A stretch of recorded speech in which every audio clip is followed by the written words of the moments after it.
भीमरूपी महारुद्रः मारुतीस्तोत्रम्।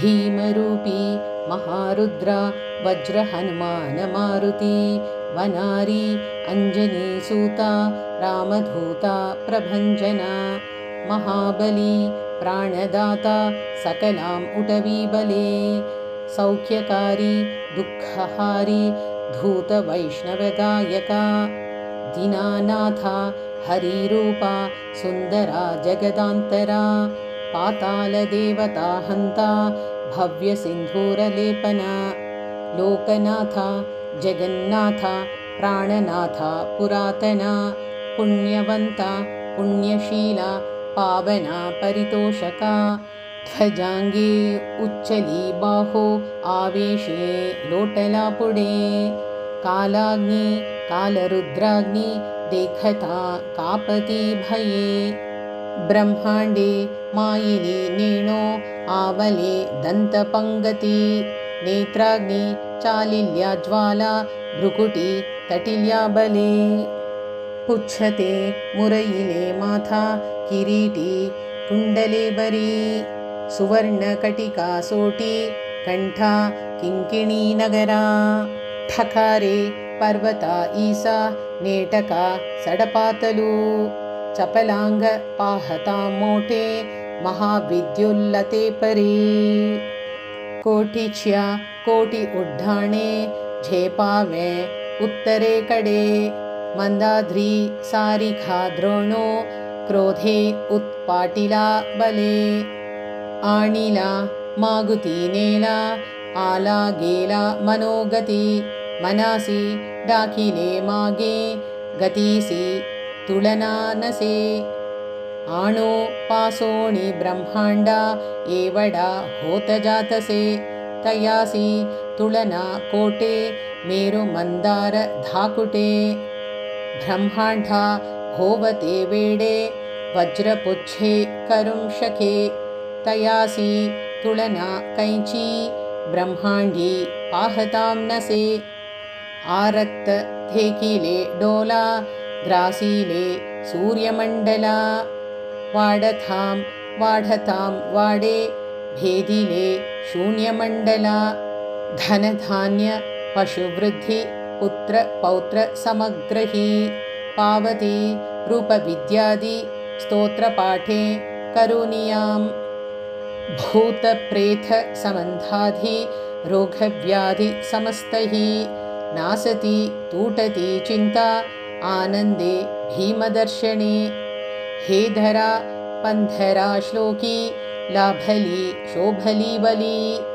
दृढदेहो निस्संदेहो संख्या चंद्रकलागुणे रामदासी अग्रगण्यो कपिकुलासी मंडनो रामरूपी अंतरात्मा दर्शने दोषनासति इति श्रीरामदासकृतं संकटनिरसनं नाम श्रीमारुतिस्तोत्रं सम्पूर्णम्। अथ आञ्जनेयस्तोत्रम्। महेश्वर उवाच शृणु देवी प्रवक्ष्यामि स्तोत्रं सर्वभयापहं सर्वकामप्रदं नृणां हनुमत्स्तोत्रमुत्तमम्। तप्तकाञ्चनसङ्काशं नानारत्नविभूषितम् उद्बालार्कवदनं त्रिनेत्रं कुण्डलोज्ज्वलम् मौञ्जीकौपीनसंयुक्तं हेमयज्ञोपवीतिनं पिङ्गलाक्षं महाकायं टङ्कशैलेन्द्रधारिणं शिखानिक्षिप्तबालाग्रं मेरुशैलाग्रसंस्थितं मूर्तित्रयात्मकं पीनं महावीरं महाहनुं हनुमन्तं वायुपुत्रं नमामि ब्रह्मचारिणं त्रिमूर्त्यात्मकमात्मस्थं जपाकुसुमसन्निभं नानाभूषणसंयुक्तम् आञ्जनेयं नमाम्यहं पञ्चाक्षरस्थितं देवं नीलनीरदसन्निभं पूजितं सर्वदेवैश्च राक्षसान्तं नमाम्यहं अचलद्युतिसङ्काशं सर्वालङ्कारभूषितं षडक्षरस्थितं देवं नमामि कपिनायकं तप्तस्वर्णमयं देवं हरिद्राभं सुरार्चितं सुन्दरं साब्जनयनं त्रिनेत्रं तं नमाम्यहम् अष्टाक्षराधिपं देवं हीरवर्णसमुज्ज्वलं नमामि जनतावन्द्यं लङ्काप्रसादभञ्जनम् अतसी पुष्पसङ्काशं दशवर्णात्मकं विभुं जटाधरं चतुर्बाहुं नमामि कपिनायकं द्वादशाक्षरमन्त्रस्य नायकं कुन्तधारिणम् अङ्कुशं च दधानं च कपिवीरं नमाम्यहं त्रयोदशाक्षरयुतं सीतादुःखनिवारिणम् पीतवर्णं लसत्कायं भजे सुग्रीवमन्त्रिणं मालामन्त्रात्मकं देवं चित्रवर्णं चतुर्भुजं पाशाङ्कुशाभयकरं धृतटङ्कं नमाम्यहं सुरासुरगणैः सर्वैः संस्तुतं प्रणमाम्यहम् एवं ध्यायेन्नरो नित्यं सर्वपापैः प्रमुच्यते प्राप्नोति चिन्तितं कार्यं शीघ्रमेव न संशयः। इति श्री आञ्जनेयस्तोत्रं सम्पूर्णम्।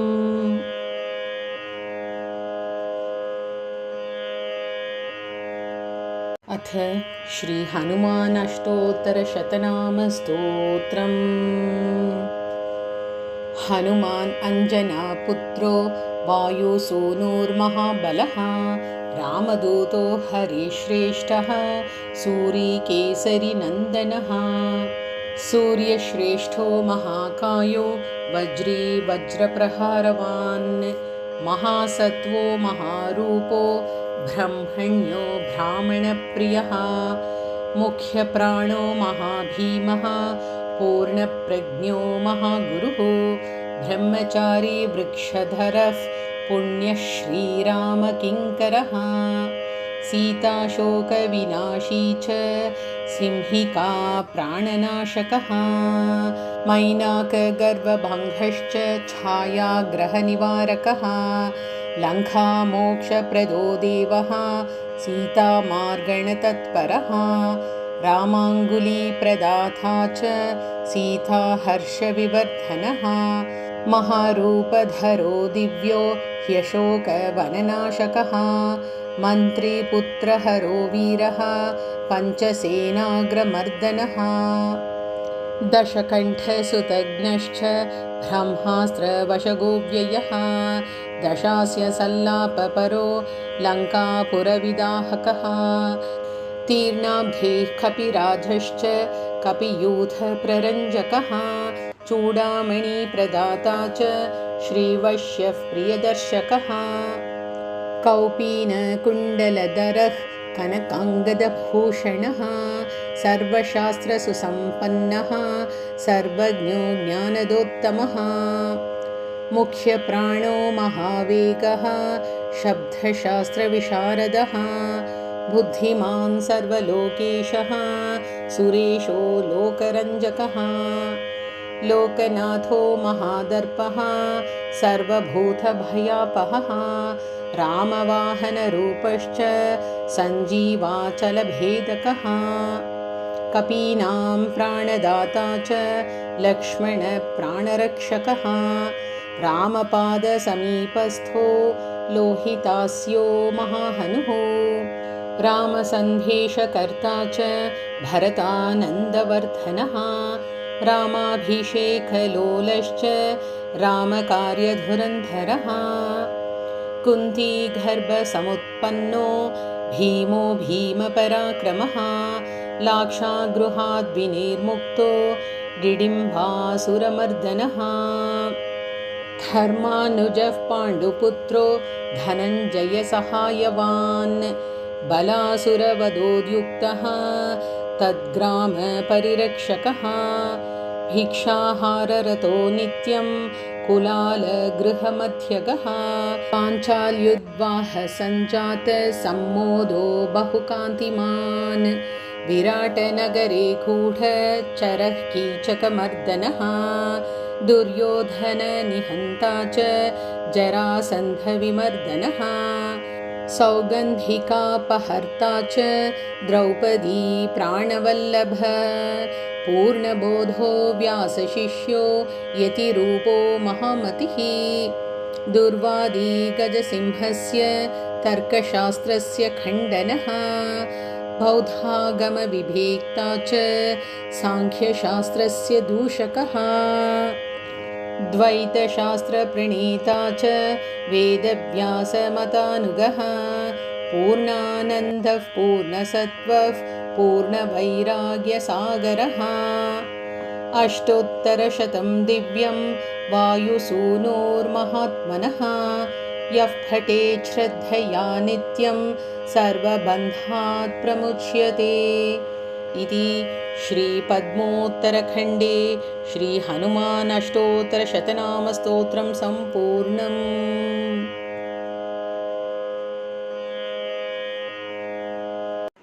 श्रीयन्त्रोद्धारक हनुमत्स्तोत्रम्। श्रीरामदूतमहाधीर रुद्रवीर्यसमुद्भव अञ्जनगर्भसम्भूतं वायुपुत्र नमोऽस्तु ते। आपदामपहर्तारं दातारं सर्वसम्पदां लोकाभिरामं श्रीरामं भूयो भूयो नमाम्यहम्। रामाय रामभद्राय रामचन्द्राय वेधसे रघुनाथाय नाथाय सीतायाः पतये नमः।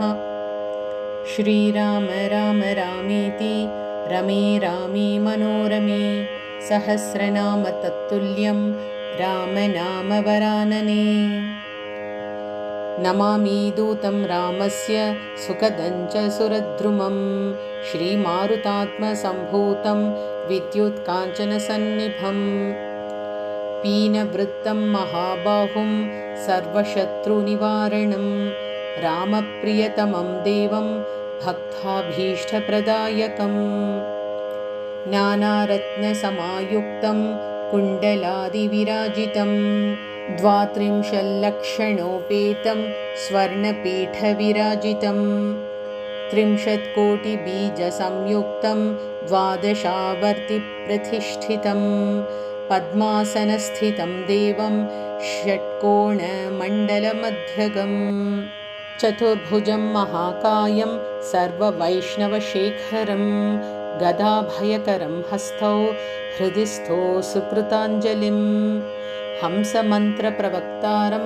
सर्वजीवनियामकं प्रभञ्जनाशब्दवाच्येन सर्वदुर्मतभञ्जकं सर्वदाभीष्टदातारं सतां वै दृढमहवे अञ्जनागर्भसम्भूतं सर्वशास्त्रविशारदं कपीनां प्राणदातारं सीतान्वेषणतत्परम् अक्षादी प्राणहन्तारं लङ्कादहनतत्परं लक्ष्मणप्राणदातारं सर्ववानरयूथपं किङ्करा सर्वदेवाद्याः जानकीनाथस्य किङ्करं वासिनं चक्रतीर्थस्य दक्षिणस्थगिरौ सदा तुङ्गाम्भोधितरङ्गस्य वातेन परिशोभिते नानादेशगतैः सद्भिः सेव्यमानं नृपोत्तमैः धूपदीपादिनैवेद्यैः पञ्चखाद्यैश्च शक्तितः भजामि श्रीहनुमन्तं हेमकान्तिसमप्रभं व्यासतीर्थयतीन्द्रेण पूजितं च विधानतः त्रिवारं यः पठे नित्यं स्तोत्रं भक्त्या द्विजोत्तमः वाञ्छितं लभते भीष्टं षण्मासाभ्यन्तरे खलु पुत्रार्थी लभते पुत्रं यशोर्थी लभते यशः विद्यार्थी लभते विद्यां धनार्थी लभते धनं सर्वथा मास्तु सन्देहो हरिः साक्षी जगत्पतिः। यः करोत्यत्र सन्देहं स याति नरकं ध्रुवम्। यन्त्रोद्धारकस्तोत्रं षोडशश्लोकसंयुतं श्रवणं कीर्तनं वा सर्वपापैः प्रमुच्यते इति श्रीव्यासराजकृत यन्त्रोद्धारक हनुमत्स्तोत्रं सम्पूर्णम्।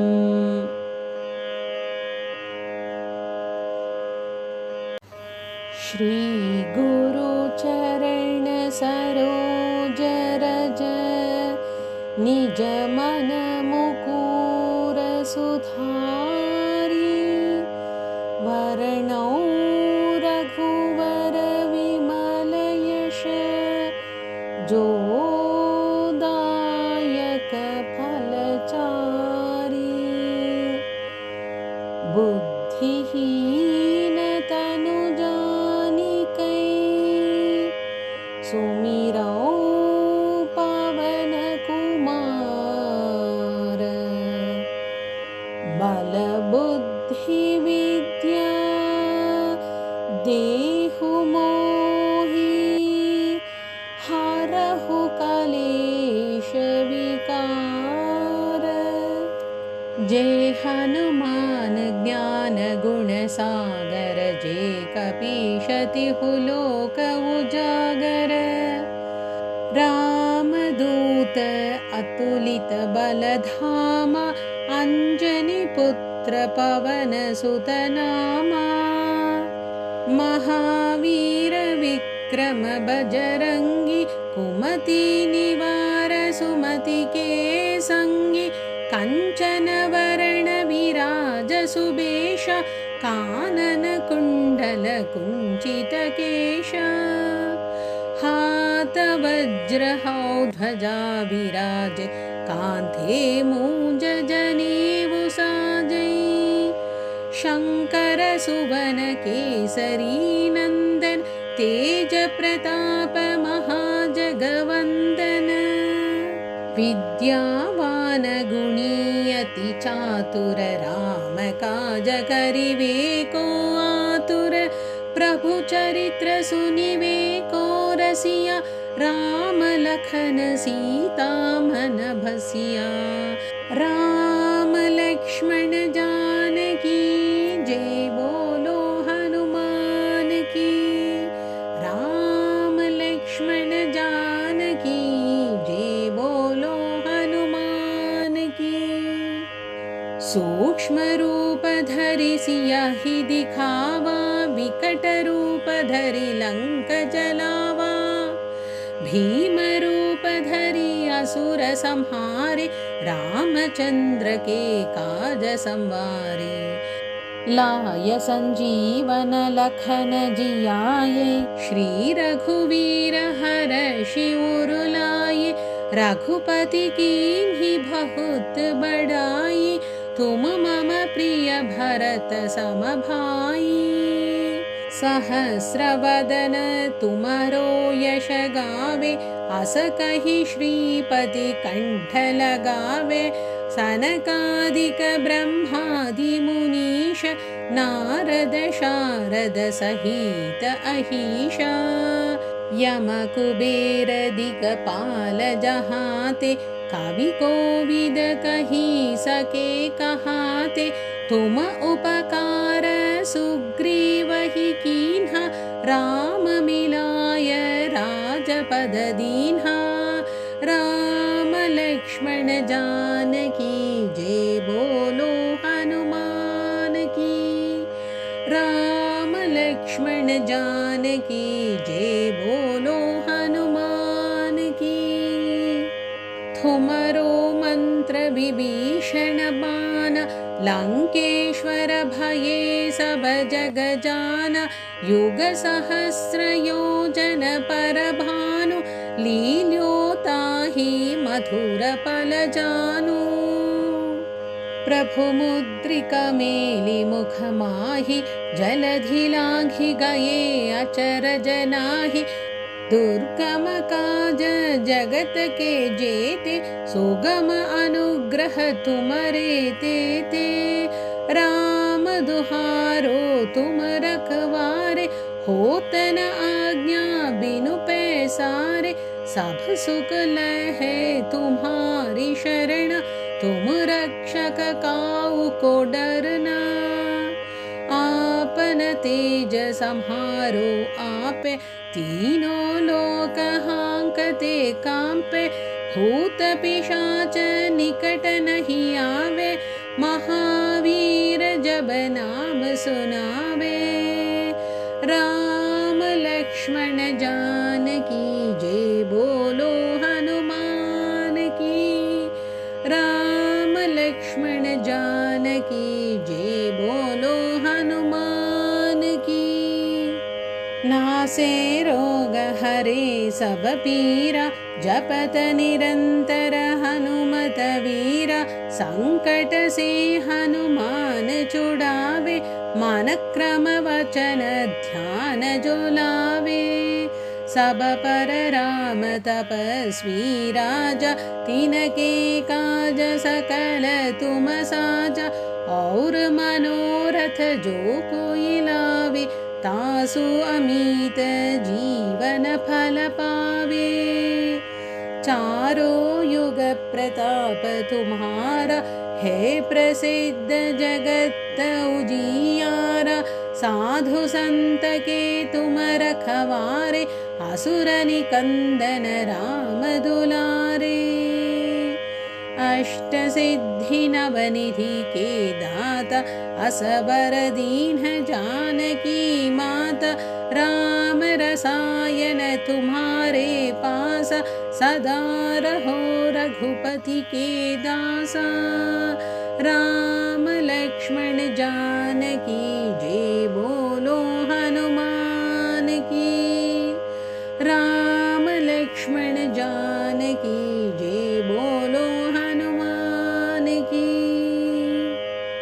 तुम्हारे भजन राम को पावे, जन्म जन्म के दुख बिसरावे।